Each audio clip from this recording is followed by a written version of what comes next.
You can meet someone for the first time, and somehow before they have said anything important, you already feel drawn toward them. Maybe it's the way they look at you. Maybe it's their voice. Maybe it's the strange comfort you feel standing beside them. And sometimes you can't even explain it. You just know there's something about this person. But here's the interesting part. Attraction rarely begins where we think it begins. We tend to believe we're attracted to someone's face, their body, their confidence, their personality, or the way they speak. And yes, those things matter. But underneath all of that, something much quieter is happening. Your mind is constantly asking questions you aren't consciously aware of. Does this person feel familiar?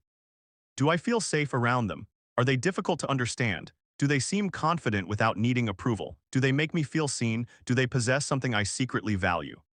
And perhaps the most fascinating question of all, what does being around this person make me feel about myself?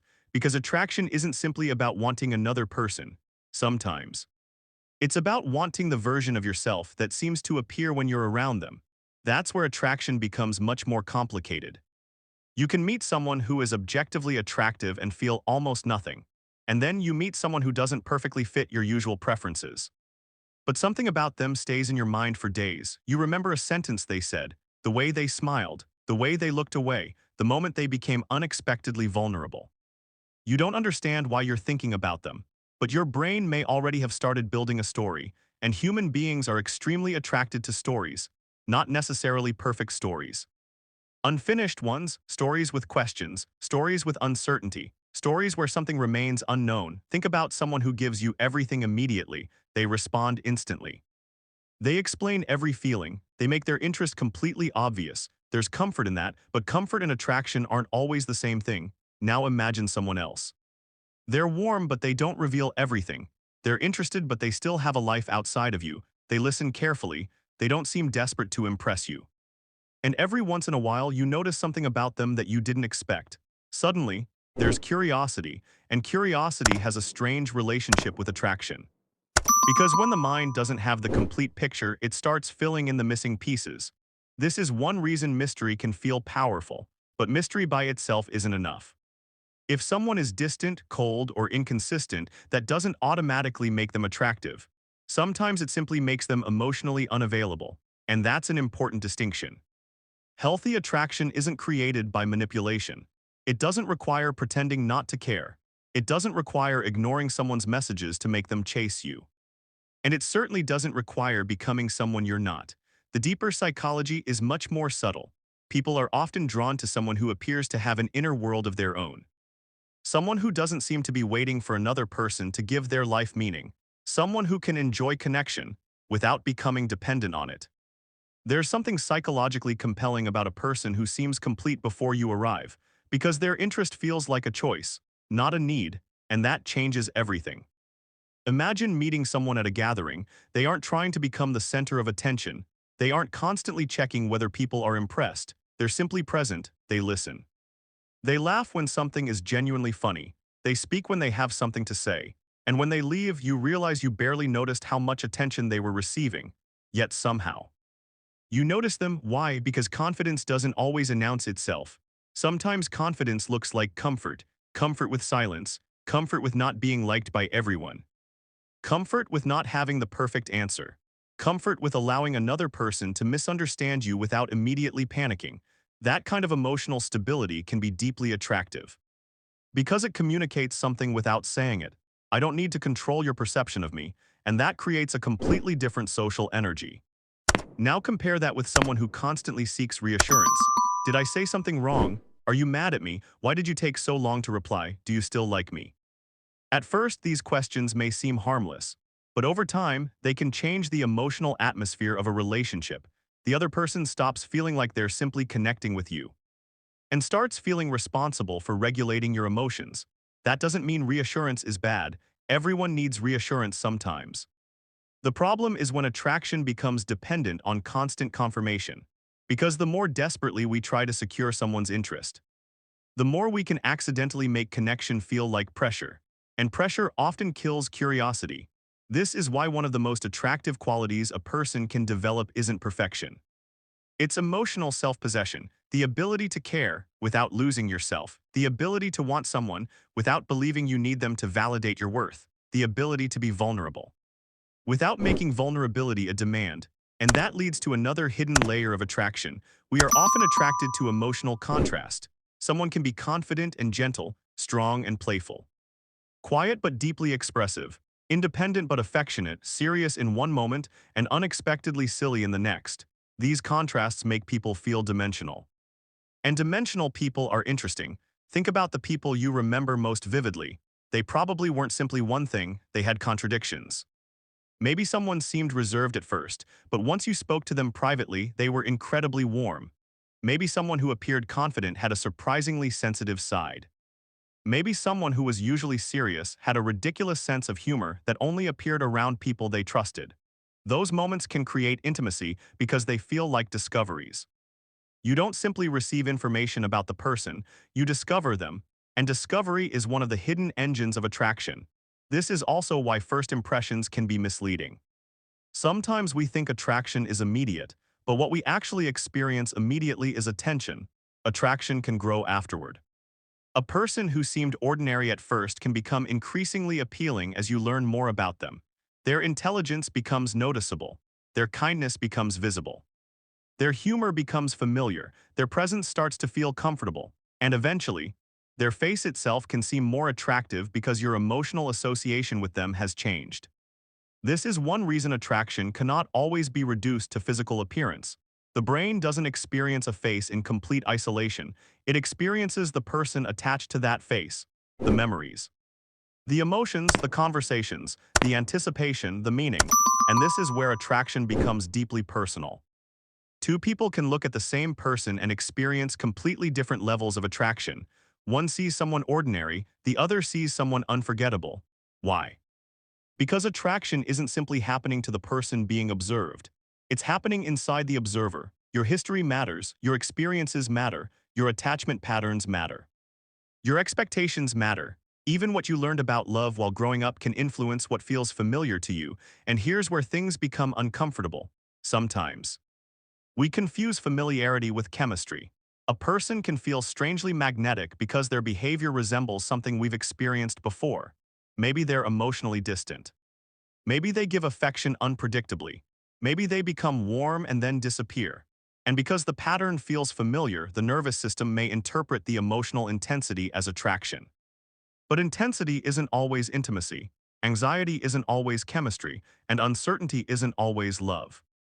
Sometimes the person who makes you think about them constantly isn't necessarily the person who is best for you. They may simply be activating a psychological pattern you haven't fully understood yet. This is why healthy attraction deserves more attention than dramatic attraction. Healthy attraction can feel exciting, but it can also feel peaceful. You don't constantly wonder where you stand. You don't have to decode every message. You don't have to perform emotional gymnastics just to keep someone interested. There can still be mystery. There can still be anticipation. There can still be desire, but underneath it, there is stability, and stability doesn't mean boredom. That's another misunderstanding. People sometimes believe that if a relationship feels calm, something must be missing. But calm and dull are not the same thing. A healthy connection can have depth without chaos. It can have passion without emotional instability. It can have independence without distance. It can have closeness without possession.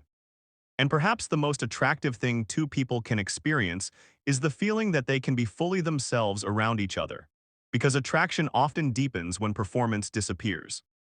At the beginning of a relationship, people naturally edit themselves. They think before they speak. They choose their best stories, they notice how they look, they wonder how they're being perceived.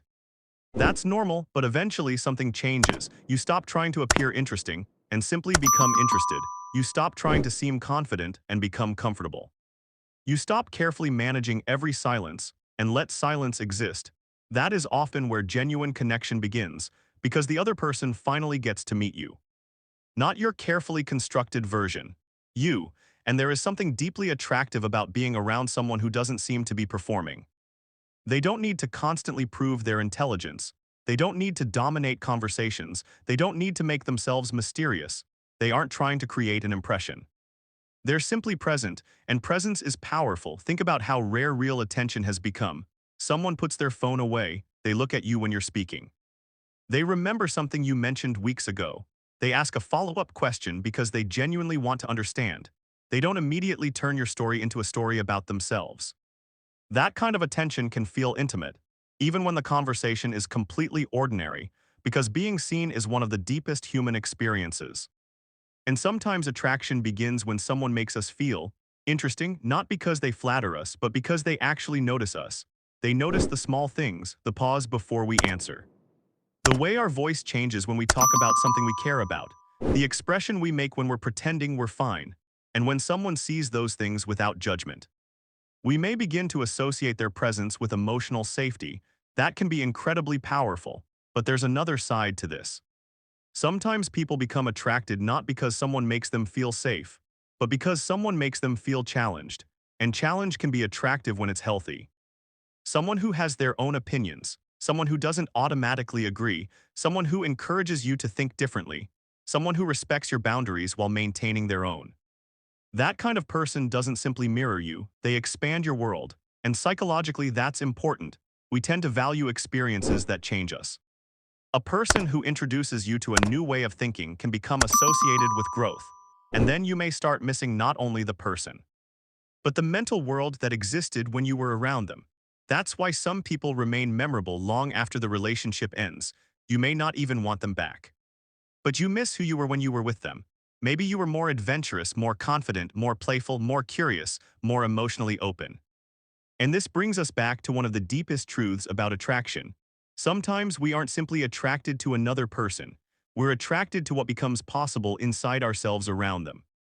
A person can make you feel more alive, more understood, more courageous, more feminine or masculine depending on how you personally experience yourself, more creative, more spontaneous. And when that happens, the brain may associate the person with those feelings, so you don't just remember their face, you remember yourself. You remember the version of you that existed in their presence, and that can be incredibly difficult to let go of. But attraction also contains a paradox. The more you desperately try to create it, the less authentic it becomes. You cannot force another person to feel something. You can create a better environment for connection. You can become more emotionally grounded. You can communicate clearly. You can take care of yourself. You can become genuinely interesting by building a meaningful life. But you cannot manufacture chemistry through tricks.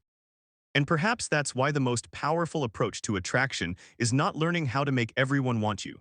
It's learning how to become someone who doesn't need everyone to want you. That changes the entire dynamic. You stop asking, how can I make this person like me? And you start asking, do I actually like who I am around this person? Do I feel respected? Do I feel safe? Can I be honest? Do I enjoy their mind? Do our values make sense together? Do I like the way we communicate when things become difficult? Those questions move attraction from fantasy toward reality. Because attraction can begin with imagination, but relationships have to survive reality, and reality eventually reveals everything. The person who seemed mysterious may simply have been unavailable. The person who seemed confident may have been arrogant. The person who seemed independent may have been emotionally closed. The person who seemed incredibly passionate may have simply been inconsistent. This is why attraction needs discernment. You don't have to distrust your feelings, but you don't have to worship them either. Feel attraction, notice it, explore it, but also observe, because what attracts you initially isn't necessarily what will nourish you later. And there's another psychological mistake people often make. They assume that if someone is attracted to them, that person will behave perfectly. But attraction doesn't automatically create emotional maturity. Someone can genuinely desire you and still be unable to communicate. Someone can care about you and still be afraid of intimacy. Someone can feel chemistry and still not be ready for a relationship. Someone can miss you and still choose not to return. Human beings are complicated. Feelings and behavior don't always move together. That's why behavior matters, not because feelings are meaningless, but because behavior is where feelings meet reality.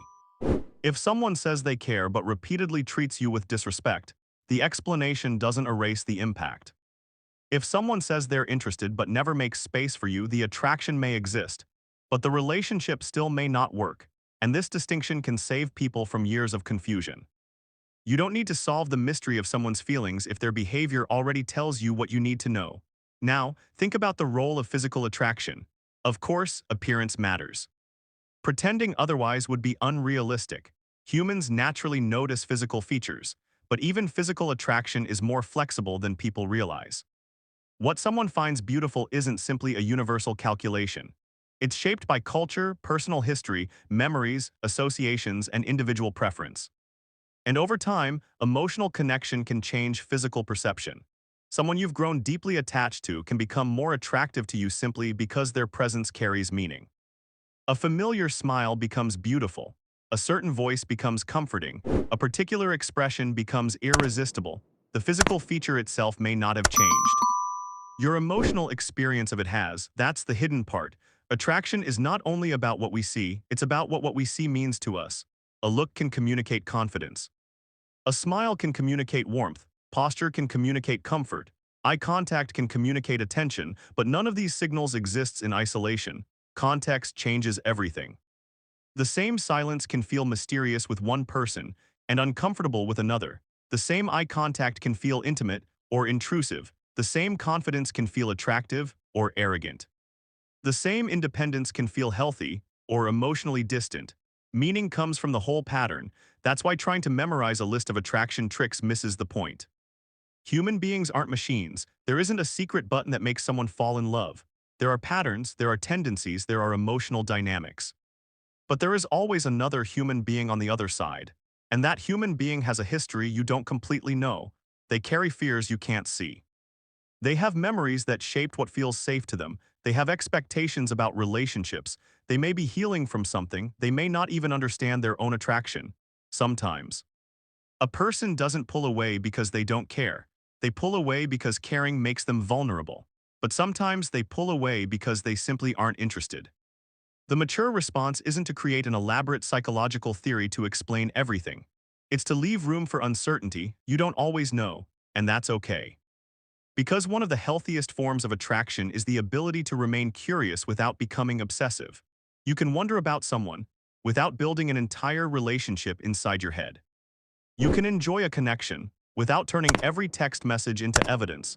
You can feel chemistry without immediately deciding that this person must be your future. That kind of emotional freedom makes attraction much healthier, and strangely, it can also make you more attractive because there is a difference between interest and attachment. Interest says, I'd like to know you better. Attachment says, I need to know what you feel about me right now. Interest creates space.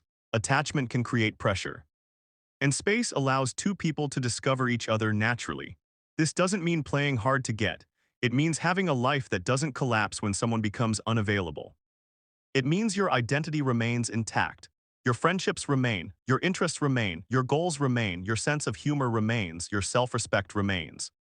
You don't disappear into another person simply because you're attracted to them, and that may be one of the most overlooked forms of attraction, self-respect, not arrogance, not superiority. Self-respect, the quiet understanding that you don't have to convince someone to value you. You can communicate, you can show interest, you can be vulnerable, but you don't have to beg. You don't have to manipulate, you don't have to become smaller, and you don't have to become colder either, because sometimes people misunderstand independence. They think being attractive means being emotionally unavailable. It doesn't. You can care deeply and still have boundaries. You can miss someone and still continue living your life. You can want closeness and still respect yourself. You can say, I really like you, without saying, I need you to complete me. That's emotional maturity. And emotional maturity creates a kind of attraction that doesn't depend on games. It creates trust, and trust changes how attraction feels. At first, attraction may be about anticipation. Later, it becomes about safety. At first, you're curious about their attention. Later, you value their consistency. At first, you notice their appearance. Later, you notice how they treat people when nobody important is watching. At first, you care about how they make your heart race. Later, you care about how they handle conflict. That's when attraction grows up. And perhaps that's the hidden psychology people rarely talk about. The strongest attraction isn't always the loudest. Sometimes it's quiet. It's the person you can sit beside without feeling like you have to perform. The person you can disagree with without fearing abandonment. The person who makes you feel desired without making you feel owned. The person who can see your flaws without using them against you. The person whose presence doesn't make you lose yourself, but makes you want to become more yourself. That is a different kind of attraction. It doesn't depend on mystery alone. It doesn't depend on appearance alone. It doesn't depend on constant excitement. It comes from recognition, two people looking at each other and slowly realizing, I can be myself here. And maybe that's why the deepest attraction can feel strangely peaceful.